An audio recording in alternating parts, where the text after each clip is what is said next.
Most business owners today are fighting the same battles: rising costs, pressure on margins, manpower expansion without proportional output, and a constant feeling that people are not performing at the level they should. But here's the truth: it's not a people problem, it's a system problem, and the function that controls these systems is HR. Not hiring HR, but strategic HR. Across 300 plus organizations, I've observed something consistent. HR has the potential to impact revenue, margin, productivity, and execution.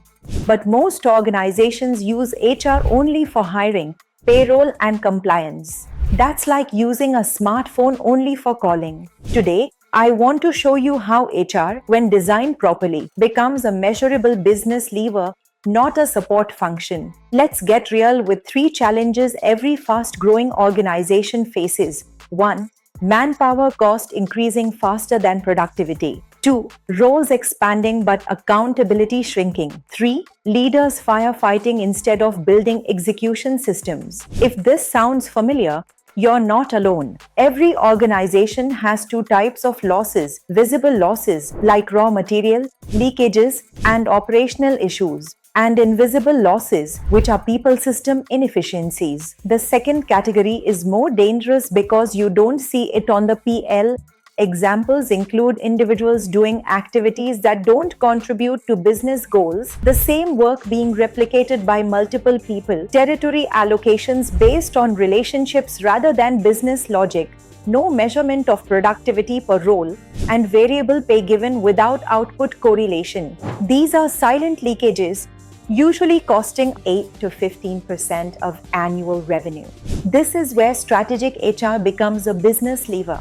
There are 4 specific levers HR controls. Lever 1 is productivity architecture. Productivity doesn't improve by telling people to work harder. It improves when roles are defined for impact, KPIs are linked to business goals, and performance visibility is consistent. Strategic HR ensures every role has a purpose, a performance metric, an activity expectation, and output alignment. Imagine a 10% productivity improvement across a 200-member organization. That's a massive business outcome. Lever 2 is capability building that impacts revenue. Training in most organizations is ad hoc or motivational. Capability building should be ROI driven. Example: if a sales team lacks territory planning, negotiation skills, or funnel discipline, capability interventions directly increase revenue. Lever 3 is performance discipline and accountability. Business growth collapses without execution discipline. Strategic HR builds review rhythms, coaching systems, escalation mechanisms, role-wise scorecards, and balanced variable pay plans. This is where real performance culture is built. Lever 4 is people analytics. Business owners make decisions based on instinct, not data, because the right data is not available. People analytics gives clarity on revenue per employee, impact per role, cost center versus profit center roles, leading indicators of performance, and where performance leakage occurs.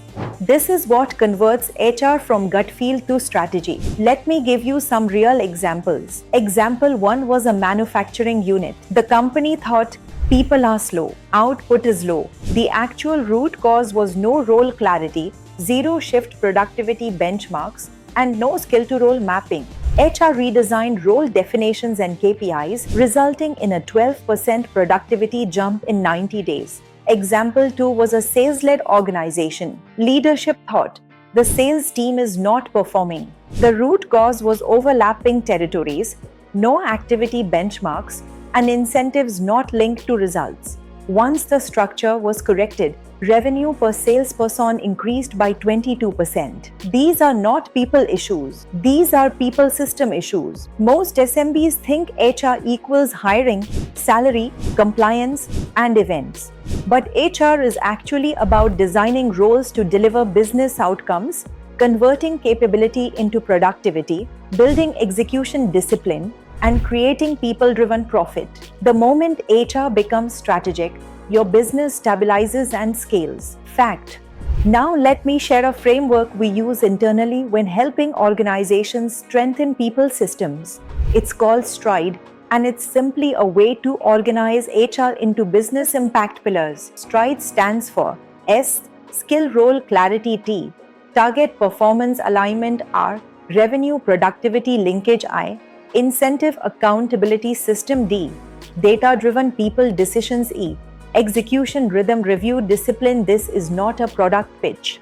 It's a way to look at HR as a business engine. Any organization can use this thinking whether they work with us or not. Here are 5 things owners can implement immediately. First, define revenue impact roles versus support roles. This instantly creates clarity. Second, introduce weekly performance dashboards, not 20 metrics, only the 5 that matter. Third, redesign variable pay to reward outcomes, not activities. Fourth, build capability scorecards for each role. Identify skill gaps, train, and track execution. Fifth, begin measuring people ROI. Look at revenue per employee, cost of underperformance, and productivity per function. These move HR into the business engine room. To summarize, HR is not a cost center. HR is not hiring onboarding. HR is the architecture of performance. It controls productivity, execution, culture, and profitability. When HR becomes strategic, your business becomes predictable. If you want clarity on where your organization may be losing money unnoticed, I've created a simple diagnostic tool you can take. It gives you a clear picture of people system gaps, productivity leakages, and execution risks. Use it. Diagnose yourself. Whether you do something immediately or later, at least you'll know where your business is leaking power. Thank you for your time. I hope this helped you see HR not as a department but as a business lever.